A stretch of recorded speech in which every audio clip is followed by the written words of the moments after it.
masyarakat Banda Baru mengalami kebanjiran. Di sini ada 3 kampung yang sempat terekam oleh berita Banda Baru: Kampung Sakilan, Kampung Ulenye, dan Persawahan Kampung Cajabit.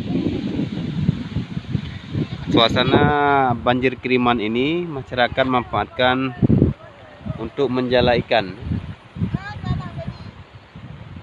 Iya, jadi memakai alat tradisional.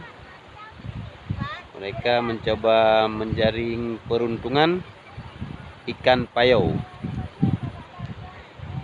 Jadi sebanyak 3 kampung kali ini menerima banjir kiriman, ya, air kiriman dari atas. Jadi ada 3 kampung: Kampung Ulenye, Kampung Sakilan, dan Kampung Cajabit mengalami sawahnya mengalami luapan air.